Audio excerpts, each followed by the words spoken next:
जो हमारा केंद्रीय सामाजिक न्याय अधिकारिता मंत्रालय है, उसने 2011 में सांकेतिक भाषा का एक विभाग स्थापित किया अपने यहाँ। और सबसे पहले 4 अक्टूबर 2011 में इग्नू में इस पाठ्यक्रम के लिए एक सेंटर बनाया गया। बेसिकली जो इनका विभाग था केंद्रीय सामाजिक न्याय अधिकारिता मंत्रालय का, वो विभाग इग्नू के साथ प्रारंभ किया गया। सोचा गया कि सर्टिफिकेट चलाएं। फिर धीमे धीमे मंत्रालय ने इसको इग्नू से अलग करते हुए अपना एक स्वतंत्र विभाग 22 सितंबर 2015 के आसपास बना दिया, जो इग्नू से अलग होके दिव्यांगजन सशक्तिकरण विभाग का एक उप विभाग बन गया। इसको नाम दिया गया Indian sign language training research centre, भारतीय सांकेतिक भाषा प्रशिक्षण संस्थान। ये हैं डॉक्टर सिद्धार्थ पोखरियाल, जो कि उत्तराखंड मुक्त विश्वविद्यालय में स्पेशल बीएड में असिस्टेंट प्रोफेसर हैं। मौका है अंतर्राष्ट्रीय सांकेतिक भाषा दिवस का। एक बहुत ही महत्वपूर्ण दिवस है एक खास तबके के लिए। भले ही हम तमाम सारे आम लोग इस दिवस के उस ताप को महसूस नहीं कर पाए, लेकिन बहुत बड़ी बात है। आपको याद होगा जब बचपन में हम लोग दूरदर्शन टीवी देखा करते थे, तो दोपहर के वक्त मूक बधिरों के लिए समाचार आते थे, तो समाचार वाचिका के बगल में एक महिला हाथ से सांकेतिक रूप में उन समाचारों को उन तमाम सारे मूक बधिर लोगों तक उस समाचार को पहुंचाने का काम करती थी। तो कुछ उतनी सी धुंधली सी यादें हैं। बाकी इस फील्ड में क्या क्या नया एडवांसमेंट हो रहे हैं, क्या है ये दिवस, क्यों मनाया गया, इसका इतिहास क्या है, इस बार की थीम क्या है, इस पर विस्तार से बताएंगे डॉक्टर सिद्धार्थ पोखरियाल। आपका बहुत बहुत स्वागत है हमारे इस कार्यक्रम में। धन्यवाद सुनीता जी। रेडियो हेलो हल्द्वानी के सभी श्रोताओं को मेरा प्यार भरा नमस्कार। जी सिद्धार्थ जी, इस महत्वपूर्ण दिवस के बारे में मैं चाहती हूँ विस्तार से आप हमारे लिसनर्स को थोड़ा सा सेंसिटाइज करें। हम लोग आज यहाँ पे जो चर्चा कर रहे हैं वो सांकेतिक भाषा के दिवस के उपलक्ष्य में कर रहे हैं। मौका है international week of deaf people और international day of sign language का। ये दोनों ही पखवाड़े इसी समय मनाए जाते हैं। सितंबर 20 तारीख से लेके 26 तारीख तक के बीच में हम international week of deaf people मनाते हैं, और international day of sign language जो है सांकेतिक भाषा का जो दिवस है वो हमारा 23 सितंबर को मनाया जाता है। हम लोग इस बार जो थीम आई है साइन लैंग्वेज की, सांकेतिक भाषा दिवस की, वो है सांकेतिक भाषाएं हमें एकजुट करती हैं, यानी साइन लैंग्वेजेस यूनाइट अस। साइन लैंग्वेज हमको कैसे जोड़ती है, ये चीजें हम कई बार देखते हैं। जब कहीं कोई हमको भूख लगती है, हमें किसी वस्तु का नाम नहीं आता है, तो हम क्या करते हैं, हाथ को मुंह की तरफ ले जाते हैं, भूख लगी है कुछ खाना है। बिल्कुल ये बात छोटा बच्चा जब बोलने की अवस्था से पहले की अवस्था में रहता है, जब वो 1-2 शब्दों को ही बोलता है, तो छोटे बच्चों को क्योंकि कई बार नामों का पता नहीं रहता वस्तुओं का, तो वो या भूख लगती है तो वो संकेत के माध्यम से बताते हैं। तो यही चीज है कि सांकेतिक भाषा हमको किस तरह से जोड़ती है, माँ को बेटे के साथ, पिता को पुत्र के साथ। इसी तरह से भावनाएं जो होती है सांकेतिक भाषा के रूप में प्रदर्शित की जाती हैं। जी बिल्कुल। हम इसके इतिहास की बात करें तो जो हमें ज्ञात लिखित जो हमें ज्ञात है वो है कि ईसा से 5 शताब्दी पूर्व सांकेतिक भाषा के बारे में लिखित में कुछ चीजें हमको मिली हैं। लेकिन अगर हम इसकी बात करें अपने भारतीय इतिहास के संदर्भ में, तो ये महाभारत काल से चलता आ रहा है। आपको एक रोचक तथ्य बताऊंगा इसका, बहुत ही रोचक तथ्य है। जब महाभारत काल में श्री कृष्ण, अर्जुन और भीम जरासंध वध के लिए निकले थे, तो अगर आपने भी उस कथा को सुना हो या देखा हो महाभारत टीवी सीरियल में, तो भीम बार बार जरासंध को मार रहे थे, वो पुनः जीवित हो जा रहा था। फिर यही चीजें दुर्योधन वध के समय भी हुई। जब महाभारत का अंतिम चरण था युद्ध का, तो भीम नीचे चले गए थे, दुर्योधन नीचे चले गए थे जलाशय के अंदर। जब वो बाहर आए तो जितना युद्ध हुआ, तो हर बार भीम दुर्योधन को मारते थे तो चोट लगती थी उनको, तो कोई एहसास नहीं होता था।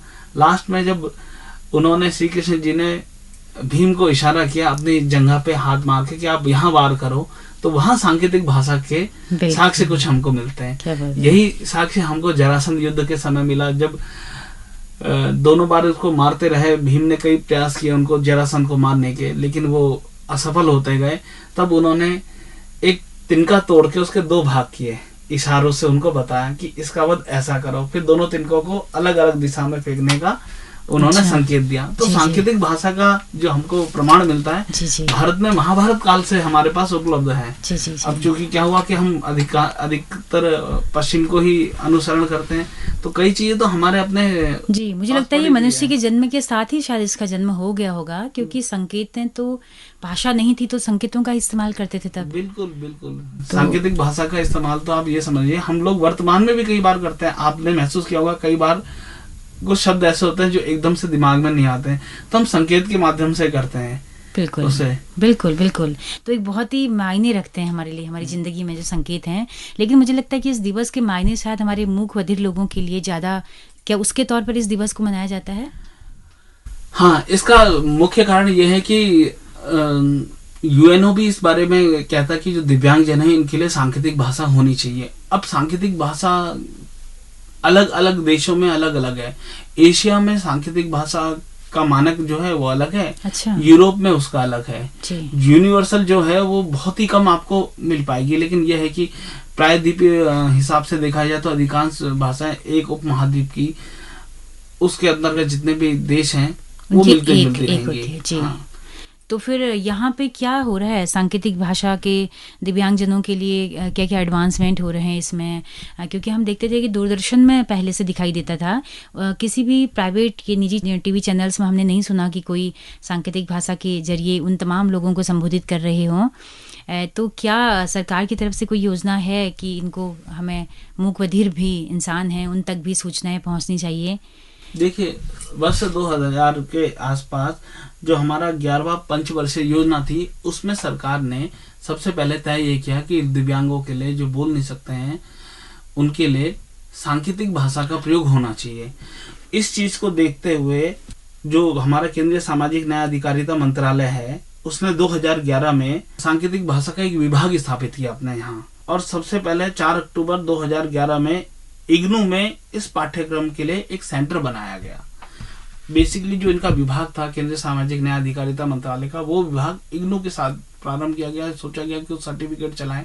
फिर धीमे धीमे मंत्रालय ने इसको इग्नू से अलग करते हुए अपना एक स्वतंत्र विभाग 22 सितंबर 2015 के आसपास बना दिया, जो इग्नू से अलग होके दिव्यांगजन सशक्तिकरण विभाग का एक उप विभाग बन गया। इसको नाम दिया गया Indian sign language training research centre, भारतीय सांकेतिक भाषा प्रशिक्षण संस्थान। और ये दिल्ली में अवस्थित है, द्वारका में इसका ऑफिस है। और वहां पे साइन लैंग्वेज से संबंधित विभिन्न डायरेक्टरियां बनाई गई है। इनकी वेबसाइट में आपको दिव्यांगजनों से संबंधित प्रशिक्षण कार्यक्रम, छोटे छोटे कैप्सूल वर्कशॉप्स ये कराई जाती हैं जो लोग सीखना चाहें। क्योंकि देखिए क्या होता है, हमारे भारतीय समाज में कई बार ऐसी परिस्थिति आती है, हमने अखबार में पढ़ा होगा कि कई बार किसी मूक बधिर के साथ कोई अन्याय हो गया तो उसके लिए उसकी भाषा को समझने के लिए हमको एक इंटरप्रिटेटर चाहिए होता है जो उसके बारे में उसके बयानों को बता सके। कोर्ट में कई बार ऐसी समस्या आ जाती है, रिपोर्ट लिखने में कई बार ऐसी समस्या आ जाती है। तो कैरियर के लिहाज से भी देखा जाए तो कैरियर के लिहाज से भी ये बड़ा अच्छा है।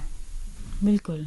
तो ये जो ट्रेनिंग सेंटर है दिल्ली में, इसमें कितना लोग सालाना इनरोल्ड हो रहे हैं, कितना लोग प्रशिक्षण ले रहे हैं, उनकी तादाद क्या बढ़ी है? जो ये ISLRTC है इसने वर्तमान में NCERT की जितनी भी पुस्तकें हैं उनको सांकेतिक भाषा में बनाने का काम प्रारंभ कर दिया गया है। प्रथम चरण में इन्होंने प्राइमरी लेवल की पुस्तकें बना दी हैं जी। तो सांकेतिक भाषा के ऑडियो बनाते होंगे, हाँ, ऑडियो और विजुअल ग्राफ बनते हैं उसके। जी। क्योंकि एक इंटरप्रिटेटर भी रहता है, एक बोलने वाला भी रहता है, तो ताकि लिप रीडिंग के साथ साथ संकेतों को भी समझा जाए। जी। ये तो हो गया कि हम क्या काम कर रहे हैं। सवाल है कि मूक बधिर उस भाषा को कैसे समझेंगे? क्या उनके लिए कोर्सेज हैं? क्या मूक बधिर स्कूलों तक पहुंच पा रहे हैं? हाँ, डेफ स्कूल कई सारे हैं भारत में। जैसे हमारे उत्तराखंड के राज्य की बात करें तो हमारे यहाँ Bajaj institute of hearing impaired है, जहाँ पे साइन लैंग्वेज के संबंधित पाठ्यक्रम होते हैं। और वहाँ पे जो डेफ बच्चे हैं वो साइन लैंग्वेज में ही अपनी सारी चीजें पढ़ते हैं। रुड़की में एक अनुसूची एकेडमी फॉर डेफ है। वहाँ के बारे में आपको एक रोचक तथ्य बताऊं तो वहाँ पे आपके लगभग 200 से ऊपर बच्चे प्रतिवर्ष एडमिशन लेते हैं, जिसमें मुजफ्फरनगर से लेकर अपने उत्तराखंड के पर्वतीय बच्चे भी रहते हैं। अच्छा। तो वहाँ पे IIT वाले इन बच्चों पे शोध भी करते हैं, डेफ बच्चों पे। ओह अच्छा। सिद्धार्थ जी, आपके वहाँ उत्तराखंड मुक्त विश्वविद्यालय में क्या मूक बधिरों के लिए क्या B.Ed हो रहा है, M.Ed B.Ed?